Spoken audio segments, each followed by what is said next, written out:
اعوذ باللہ من الشیطان اللعین الرجیم بسم اللہ الرحمن الرحیم الحمدللہ رب العالمین وصلی اللہ علی محمد وآلہ الطیبین الطاہرین المعصومین ولعنت الدائم علی اعدائہم اجمعین من الآن الی قیام یوم الدین اما بعد فقد قال اللہ تبارک وتعالی فی کتابہ الکریم وقولہ الحق وہو اصدق القائلین بسم اللہ الرحمن الرحیم وَنُرِيدُ أَن نَّمُنَّ عَلَى الَّذِينَ اسْتُضْعِفُوا فِي الْأَرْضِ وَنَجْعَلَهُمْ أَئِمَّةً وَنَجْعَلَهُمُ الْوَارِثِينَ درود بھیج دیں محمد و آل محمد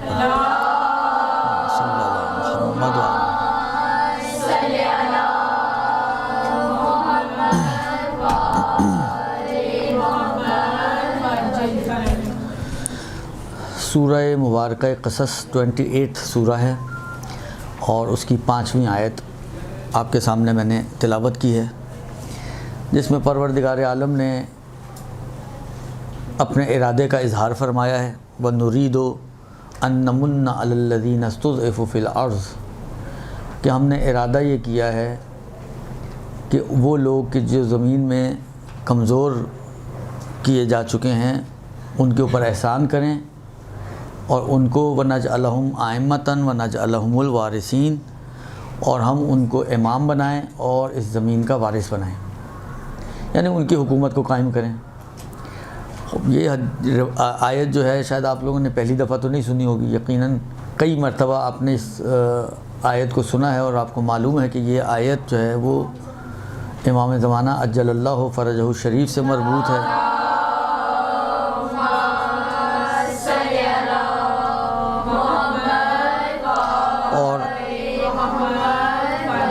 اور ان کی جو ہے حکومت جہانی کی طرف اشارہ ہے۔ دیکھیں کلام الہی ہے اور ارادہ الہی ہے، ٹھیک ہے نا، لہذا یہ تو قابل تصور بات نہیں ہے کہ ہم سوچیں کہ شاید نہ ہو۔ جب خدا کا ارادہ ہے، خدا نے یہ چاہا ہے کہ اس امت کے اوپر احسان کرے اور جو کمزور کر دیے گئے ہیں زمین میں انہیں ہی زمین کا وارث بنا دے اور ان کو امام بنائے، تو اس کا مطلب یہ ہے کہ یہ کام تو ہونا ہے۔ کام کے ہونے کے بارے میں ڈاؤٹ کرنے کا مطلب یہ ہے کہ انسان پروردگار عالم کی قدرت میں، پروردگار عالم کے کاموں میں جو ہے وہ مشکوک ہو جائے، اور یہ ایک عام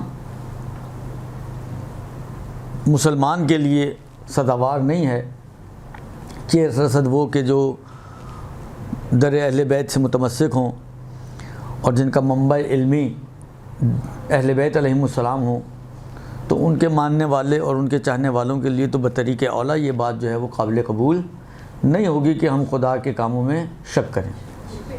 بس اس میں تو کوئی ڈاؤٹ ہے ہی نہیں کہ یہ کام ہونا ہے۔ کب ہونا ہے؟ اب یہ ایک مسئلہ ہے کہ کب ہونا ہے، وہ پروردگار عالم نے جس نے کرنا ہے اس کو پتہ ہے کہ کب کرنا ہے۔ یہ میرے اور آپ کے طے کرنے کا کام ہی نہیں ہے کہ کب ہونا چاہیے یہ کام۔ وہ جب پروردگار عالم مصلحت دیکھے گا، جب پروردگار عالم حکمت اس کی تقاضا کرے گی اس بات کا کہ یہ کام اب ہو جانا چاہیے، تو وہ کر دے گا۔ اس کے لیے کوئی مشکلات تو نہیں کہ آپ کہیں کہ جب اس کا دل چاہے تو اس وقت پتہ نہیں حالات کیسے ہوں، وسائل کیا ہوں نہیں ہوں۔ اذا اراد ان یکون شیئا فیقول له کن فیکون، اس کا تو صرف اتنا کام ہے کہ جب وہ کسی بھی چیز کا ارادہ کر لیتا ہے کہ یہ اب ہو جانی چاہیے، تو وہ اب یہ بھی خود ایک بحث ہے تفسیر کے اندر، فیقول له کن فیکون، کیا وہ کہے گا کہ کن فیکون، کن کہے گا تو فیکون ہوگا، یا بس یہی اس کا ارادہ، یہی اس کا کہنا اور یہی اس کا ہونا۔ حالانکہ اس کو بھی ہم تفسیر کی طرف نہ جائیں تو بہتر، درست۔ اب سوال یہ ہے کہ ایک کام تو ہونا ہے، اور وہ کام ایسا ہونا ہے کہ حکومت ایسی قائم ہونی ہے کہ پھر یہ حکومت عدل ہوگی، جس کے اندر بقول روایتوں کے کہ ایک ہی گھاٹ پر شیر اور بکری پانی پئیں گے، ایک عورت زیورات سے لدی ہوئی مشرق سے چلے اور مغرب تک پہنچ جائے تو کوئی اس کو تعرض کرنے والا نہیں ہوگا۔ اب تو ایک چھوٹا سا موبائل لے کے نکلتے ہوئے ڈر لگتا ہے، اس وقت عورت زیورات میں لد پھد کے بھی نکلے گی تو کوئی متعرض ہونے والا نہیں ہوگا۔ تو ایک ایسی حکومت ہے کہ جو ہونے والی ہے. درست. اب سوال یہاں پر یہ ہے کہ جب ہمیں یقین ہے کہ چلیں وہ کہتے ہیں نا دیر آئے درست آئے, جب بھی آئے آنی تو ہے, تو اب کیا ہم ہاتھ پہ ہاتھ رکھ کے بیٹھ جائیں؟ ہماری کوئی اس زمانے میں کوئی ذمہ داری بنتی ہے کہ نہیں بنتی ہے؟ کچھ کرنا چاہیے کہ کچھ نہیں کرنا چاہیے, یا بس بیٹھ کے بس انتظار کرتے ہیں؟ اچھا خود انتظار کا مفہوم بھی ایک مختلف اس کے اندر باتیں ہیں, اور کیا کہتے ہیں ایک مشکل مفہوم ہے کہ انتظار کا مطلب کیا ہے. شاید تھوڑی سی بات ابھی بعد میں آئے. تو ہمیں کچھ کرنا چاہیے یا نہیں کرنا چاہیے؟ ایک ایران کے ایک عالم ہیں آغا محسن کراتی صاحب, کہ آپ نے شاید کتابیں وغیرہ بھی دیکھی ہوں گی, اچھی سلیس, یعنی ان کا لیول عوامی لیول ہے, وہ عوامی مولوی ہیں, اور عوام میں آ کے کیونکہ بات چیت کرتے ہیں. ان کے تقریباً ظاہراً میرے خیال میں اوائل انقلاب سے ان کا ہر جمعرات کو ٹی وی پر ایک تفسیر کا پروگرام آتا ہے, اور 20 منٹ کا شاید ہوتا ہے, لیکن یہ ہے کہ اس کے اندر وہ اپنا قرآن سے, مفسر ہے عام طور پہ ان کا مین موضوع قرآن ہی ہے, تو قرآن سے ہی ساری چیزیں وہ نکال رہے ہوتے ہیں, تو یعنی قرآن کے حوالے سے بات چیت کر رہے ہوتے ہیں.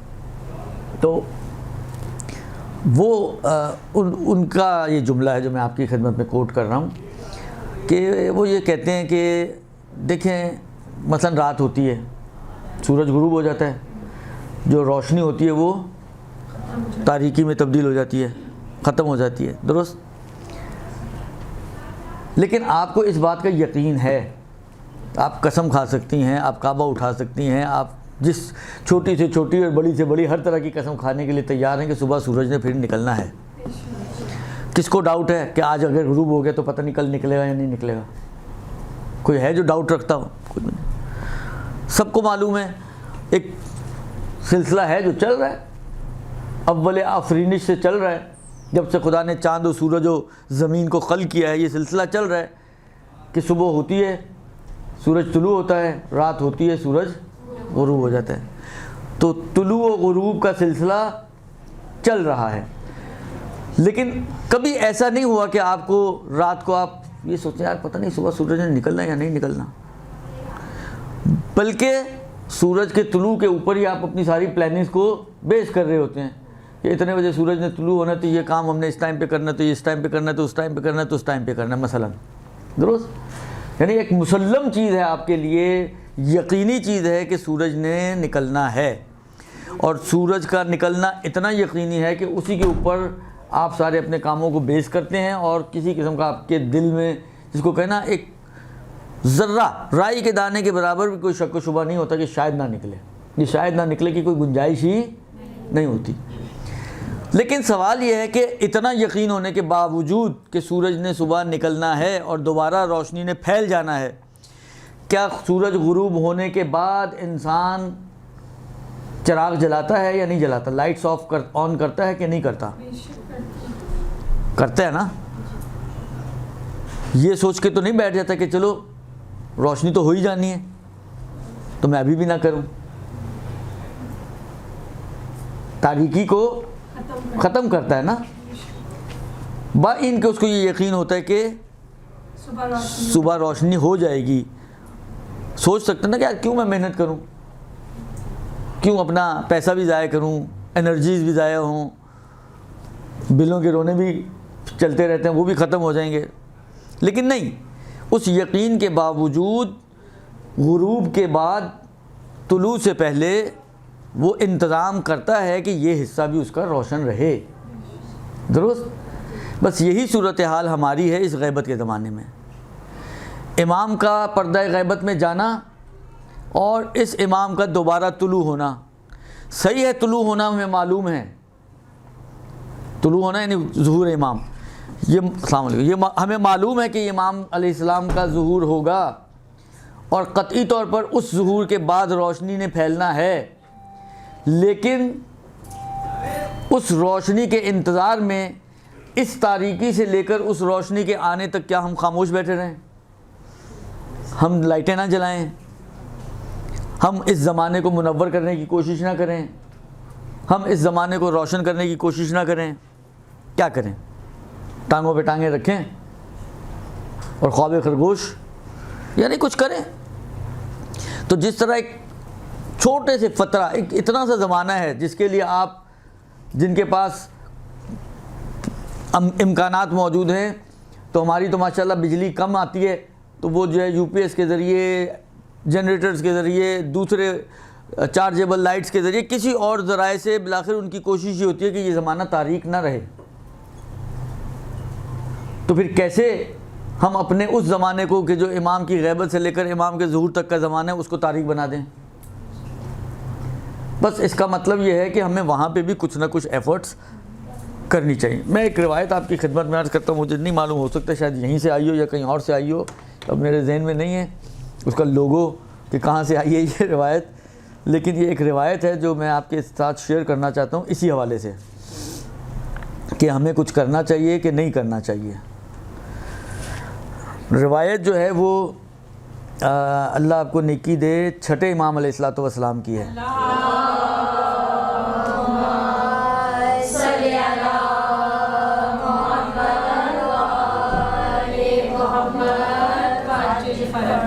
روایت یہ ہے کہ ان ابی عبداللہ علیہ السلام، چھٹے امام علیہ السلام فرماتے ہیں، قال من سرہ ان یکون من اصحاب القائمہ، جس کو یہ بات خوش کرے کہ وہ امام کے اصحاب میں سے ہو، یعنی جس کے لیے امام کا ساتھی ہونا خوشی کا سبب بنے، تو کیا کرے یہ شخص؟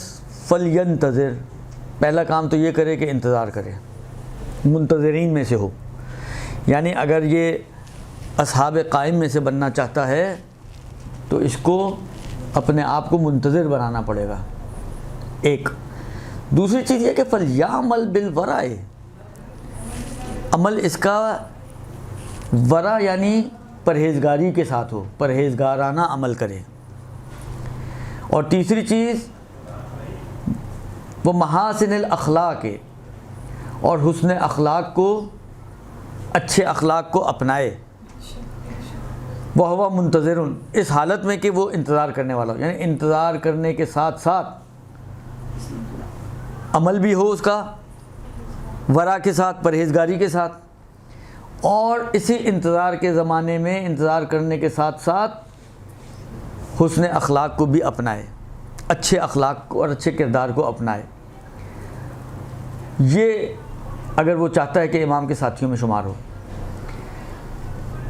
اب اگر اتفاق ایسا ہوا کہ آپ نے یہ کام کیا اور امام کے ظہور اور قیام سے پہلے ہی کسی کا انتقال ہو گیا، فَإِن مَاتَ وَقَامَ الْقَائِمُ بَعْدَهُ، اب اگر یہ مر جائے اور قائم علیہ السلام اس کے مرنے کے بعد قیام فرمائیں، تو ایسا نہیں ہے کہ اس کی ہوئی محنت ضائع ہو جائے گی۔ ان اللہ لا یضیع اجر المحسنین، خدا نیک کام کرنے والوں کی نیکیوں کو ضائع نہیں کرتا۔ تو اس کی بھی نیکی، اس نے پرہیزگاری کی زندگی گزاری، اس نے اخلاق حسنہ کو اپنایا، اس نے اپنے آپ کو منتظر بنایا، درست ایفرٹس کیے نا، اور موت ہو گئی اس سے پہلے کہ وہ امام کا ظہور ہوتا ہو، یہ اس دنیا سے رخصت ہو گیا۔ تو امام فرماتے ہیں اس کی نیکی ضائع نہیں ہو جائے گی۔ فَإِن مَاتَ وَقَامَ الْقَائِمُ بَعْدَهُ، اگر یہ مر جائے اور امام کا ظہور ان کے مرنے کے بعد ہو، كَانَ لَهُ مِنَ الْأَجْرِ مِثْلَ أَجْرِ مَنْ أَدْرَكَهُ، تو اس کو وہی اجر عطا کیا جائے گا جو اس شخص کو ملے گا کہ جس نے امام کو درک کیا، پا لیا، یعنی جس نے امام کو پایا ہے، تو جو اجر و ثواب ان ایفرٹس کے بعد امام کو پانے کا ہے، اس نے اگرچہ پایا نہیں ہے لیکن اجر و ثواب میں اسی کی طرح ہوگا یہ شخص۔ وہ روایتیں بھی آپ کے ذہن میں ہوں گی، شاید اس کی فلسفہ بھی وہی ہو کہ جو کسی کام کو کرنا چاہتا ہے، وہ صفین کے موقع پر کسی نے مولا سے کہا کہ میرے بھائی کی بڑی خواہش تھی کہ وہ بھی آپ کا ساتھی ہوتا، تو امام نے کہا سمجھو وہ ہمارے ساتھ ہیں، یعنی آپ کی اگر یہ خواہش ہو کہ آپ بھی یہ کام کرنے والے ہوتے، فَيَا لَيْتَنِي كُنْتُ مَعَكُمْ فَأَفُوزَ فَوْزًا عَظِيمًا۔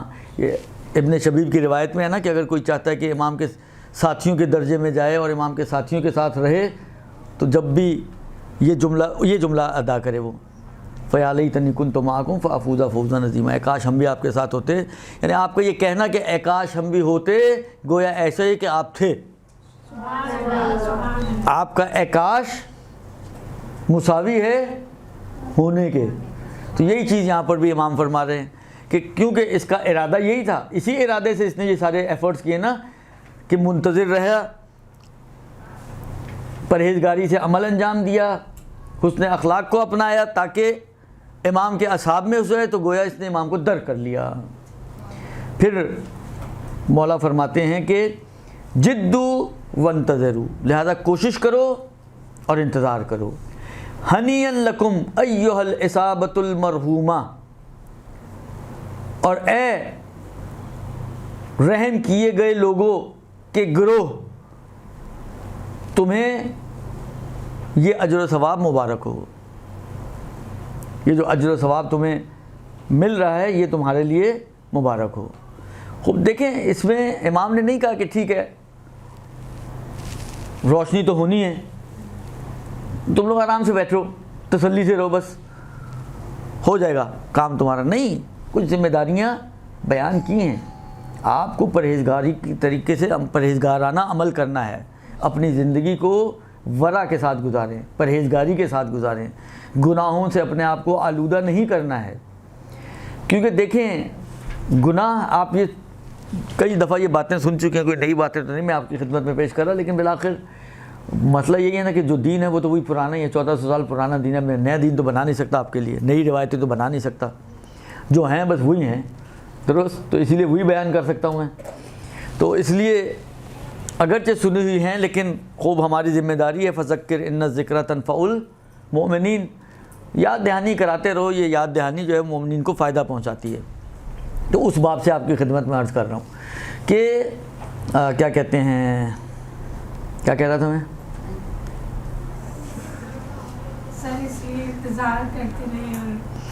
ہاں. تو امام نے ہمیں کہا ہے کہ ذمہ داری بتائی ہے کہ آپ عمل کریں, پرہیزگاری کے ساتھ عمل کریں. گناہ حجاب ہے, گناہ حجاب ہے آپ کے اور آپ کے مقصد کے درمیان. جو اس وقت ہمارا جو مقصد اصلی ہیں امام زمان علیہ السلام, ان کے درمیان رکاوٹ بنتا ہے, فاصلوں کو بڑھاتا ہے. لہذا کہا گیا کہ عمل کرو پرہیزگاری کے ساتھ, گناہوں سے بچتے ہوئے زندگی گزارو, تاکہ یہ درمیان کے حجاب ختم ہوں گے. دیکھیں اب یہ مثالیں بھی آپ کی سنی ہوئی مثالیں ہیں. فرض کریں یہ موبائل ہے, آپ نے اس کے کیبل لگائی اور نیچے جہاں پلگ لگا ہوا تھا وہاں اس کو نیچے رکھ دیا آرام سے, سوئچ میں پلگ نہیں لگایا, تو کیا ہوگا اس موبائل کا حال؟ چارج نہیں ہوگا نا. آپ کہیں جی پاس تو پڑا ہوا ہے, آپ کہیں صرف پاس پڑا رہنا کافی نہیں, اتصال ضروری ہے. اتصال ضروری ہے. جب تک اتصال نہیں ہوگا یہ مردہ موبائل زندہ نہیں بنے گا. اس کو زندہ کرنا چاہتے ہیں تو آپ کو اتصال کرنا پڑے گا. بغیر اتصال کے اس کے اندر حیات نہیں آئے گی. آپ اگر اپنے آپ کو زندہ رکھنا چاہتے ہیں تو آپ کا اتصال ہونا چاہیے اپنے زمانے کے امام سے. اتصال نہیں ہوگا آپ کے اندر حیات نہیں آئے گی. لگ رہا ہوگا آپ کو یہ تو قرآن کی تعبیرات ہیں نا, ان کے لیے کان ہیں مگر وہ سنتے نہیں ہیں, ان کے لیے آنکھیں ہیں مگر وہ دیکھتے نہیں ہیں, ان کے لیے دل ہے مگر وہ سوچتے نہیں ہیں. تو صرف ان اعضاء کا ہونا کافی نہیں ہے, ان اعضاء کا استعمال بھی ضروری ہے نا. یعنی جب آپ آنکھوں سے عبرت لوگے, بصیرت لوگے تو ان آنکھوں کا فائدہ ہے. وَإِلَّا آپ کے آگے پیچھے 10 چیزیں ہو رہی ہیں, آپ کے کانوں پہ جونجیں رنگ رہے, تو ان آنکھوں کا کوئی فائدہ نہیں ہے. یعنی گویا ان کا ہونا اور نہ ہونا برابر ہے. آپ کے کان ہیں, آپ واعظ و نصیحت سنتے ہیں لیکن آپ عبرت نہیں لیتے, آپ درس نہیں سیکھتے, تو ان کانوں کا ہونا نہ ہونا. آپ کے پاس دل ہے, دماغ ہے, آپ سوچتے نہیں ہیں, آپ غور و فکر نہیں کرتے, آپ خدا کی صنائی میں, خدا کی خالقیت میں, خدا کی قدرت میں, خدا کے رنگ ڈھنگ میں جو اس نے اتنی بڑی دنیا بنائی ہے, کچھ غور و فکر نہیں کرتے, تو اس دل کا کیا فائدہ. لہٰذا اسی طریقے سے آپ اپنے آپ کو زندہ سمجھتے ہیں, لیکن اس زندگی کا کیا فائدہ کہ جس زندگی میں آپ کا تعلق ہی آپ کے امام سے نہ ہو, جس ذات کی وجہ سے بیمنہ رزق الورا، جس کے وجود مبارک کی وجہ سے آپ کو رزق و روزی دیا جا رہا ہو. این السبب المتصل بین الارض والسماء، جس کا وجود نازنین زمین و آسمان کے اتصال کی کڑی ہو، یعنی آسمانی ساری نعمتیں اس کے وجود کی وجہ سے زمین تک پہنچتی ہوں. جس کا وجود نازنین سبب بنے کہ اگر اس زمین پہ سبزہ ہے تو اسی کے وجود کی وجہ سے اگتا ہے. جو ہمارا ولی النعم ہو، نعمتوں کا ولی ہو، سرپرست ہو، اگر انسان اسی سے غافل ہو، اگر انسان اسی کی طرف متوجہ نہ ہو، اگر انسان اسی کے ساتھ اپنا اتصال برقرار نہ کر سکے، تو آپ کو لگے گا کہ آپ زندہ ہیں، لیکن یہ زندگی نہیں ہے. لہذا امام سے اتصال اگر چاہتے ہیں ہم لوگ، تو بہت ضروری ہے یہ بات کہ ہم اپنے اور امام کے درمیان کی رکاوٹوں کو دور کریں. میں آپ کی خدمت میں ایک دو واقعات عرض کرنا چاہتا ہوں اسی حوالے سے. ایک واقعہ تو بہت مشہور ہے، شاید آپ لوگوں کا کئی دفعہ سنا ہوا ہوگا، لیکن بہت ہی زیادہ ریلیونٹ ہے ہمارے موضوع سے اور بہت ہی زیادہ مناسبت رکھتا ہے، اس لیے تکرار میں کوئی قباحت نہیں سمجھتا، لیکن یہ اس بات کا بھی خیال رکھتے ہوئے کہ شاید آپ لوگوں کا کافی دفعہ کا سنا ہوا ہو، تو تکرار مال اختصار. درست. علی ابن مہذیار نام سنا ہوا ہوگا آپ کا، میں نے کہا نا واقعہ بھی شاید آپ کا سنا ہوا ہو اور ذہنوں میں بھی آ گیا ہو. علی ابن مہذیار امام سے ملاقات کرنا چاہتا ہے. اس کو یہ معلوم ہے، دیکھیں آپ ایک ایسی جگہ جا کر کسی شخص کو ڈھونڈیں کہ جہاں کے بارے میں آپ کو نہیں معلوم کہ یہاں پہ وہ ہے بھی یا نہیں ہے، اور ایسی جگہ جا کے ڈھونڈیں جہاں آپ کو اتنا تو پتہ ہے کہ کم سے کم اسی علاقے میں ہے. کہیں کہاں پہ ڈھونڈنا آسان ہے؟ جہاں ہمیں علم ہے کہ اسی علاقے میں، اوبویسلی جہاں پر ہمیں معلوم ہے کہ وہ ہے تو یہیں کہیں نزدیک آگے پیچھے، تو وہاں ڈھونڈنا زیادہ آسان ہے بنسبت اس کے آپ پورے کراچی میں ڈھونڈ رہے ہیں کہ نہیں پتہ کراچی کے کون سے حصے میں موجود ہے. درست. اور یہ پتہ کہ مثلا انچولی میں ہی کہیں ہے، تو دائرہ آپ کا آٹومیٹکلی کتنا کم ہو جاتا ہے ڈھونڈنے کے تلاش کا دائرہ. پورے کراچی میں آپ کو ڈھونڈنا پڑے اور صرف ایک چھوٹے سے علاقے میں مثلا فرض کریں بلاک 20 میں ڈھونڈنا پڑے،